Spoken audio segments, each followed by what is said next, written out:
তেল ছাড়া বিশেষ কায়দায় বানানো হয় কলা দিয়ে তৈরি এই পিঠা।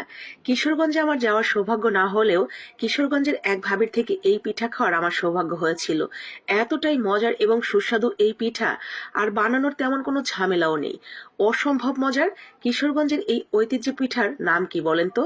যারা দেখা মাত্রই বুঝতে পেরেছেন অবশ্যই কমেন্ট বক্সে জানাবেন, আর যারা এখনো বুঝতে পারেন নাই তাদের জন্য বলে দিচ্ছি। এটা হলো কিশোরগঞ্জের ঐতিহ্যবাহী এবং খুবই জনপ্রিয় একটি পিঠা, থামি পিঠা বা ধামা পিঠা। এই পিঠাটা কিশোরগঞ্জের প্রায় প্রত্যেকেই খুব সুন্দর করে নিপুণ হাতে তৈরি করতে পারেন। আর এই পিঠাটা আমি যতদূর ওই ভাবের থেকে শুনেছি, কিশোরগঞ্জে অনেক বেশি চাষাবাদ করা হয়, আবাদ হয়। মা বোনেরা যখন নতুন ধান ঘরে তুলে সেই ধান সিদ্ধ করার সময় ধানের পাতিলের মুখে একটা কাপড় বেঁধে এই পিঠাটা ভাপ দেওয়ার জন্য বসিয়ে দেওয়া হয়। নতুন ধান ঘরে তোলার আনন্দ এবং কাজের ফাঁকে ফাঁকে ক্ষুধা নিবারণের জন্য খাওয়া হয় এই সুন্দর মজাদার ঐতিহ্যবাহী কলা দিয়ে তৈরি থামি পিঠা বা ধামা পিঠা। অসম্ভব মজার। কিশোরগঞ্জের মা বোনেরা এই পিঠাটা খুব সুন্দরভাবে তৈরি করতে পারেন। আমি কিন্তু শুধুমাত্র পিঠা খেতে পছন্দ করি এবং আপনাদের সাথে বিভিন্ন জেলার ঐতিহ্যবাহী রেসিপিগুলো আমি বিভিন্ন সময় তুলে ধরি।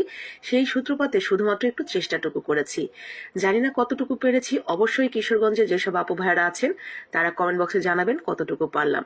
আর যারা এখনো পর্যন্ত খাননি বা খাওয়ার সৌভাগ্য হয়নি, আমার রেসিপি দেখা মাত্রই ট্রাই করবেন। আমি এতক্ষণ যা যা করেছি আপনারা দেখেই বুঝেছেন, তবু আপনাদের জন্য একটু বলে দিচ্ছি। প্রথমে আমি 3টা কলা নিয়েছি, কলাটাকে ভালো করে ম্যাশ করে নিয়েছি। এরপরে সাথে স্বাদের জন্য আমি দিয়ে দিয়েছি গুড়।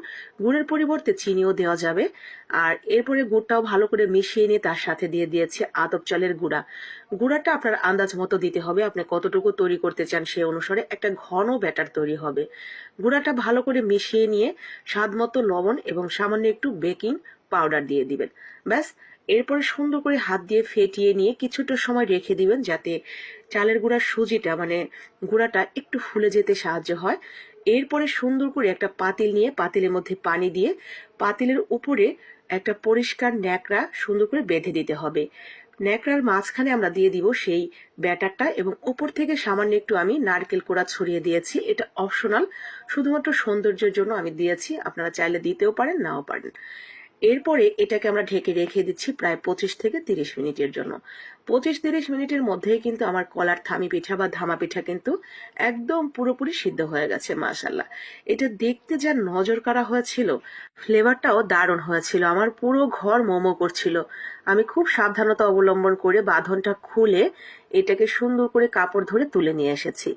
সুন্দরভাবে কাপড় থেকে খুলে গেছে, একদম কত সুন্দর লাগছে এটা দেখতে, দেখেছেন? দেখে মনে হচ্ছে এটা কেক, আসলে কিন্তু কেক নয়, এটা একটা পিঠা। আর এই পিঠাটা খেতে যতটা মজার, দেখতে ততটাই সুন্দর মাশাআল্লাহ, নরম তুলতুলে। বাচ্চা থেকে বড় সবার ভীষণ পছন্দ হবে, ঐতিহ্য বলে কথা। যদি খেয়ে না থাকেন একবার ট্রাই করবেন, লাইক কমেন্ট শেয়ার করে দিবেন।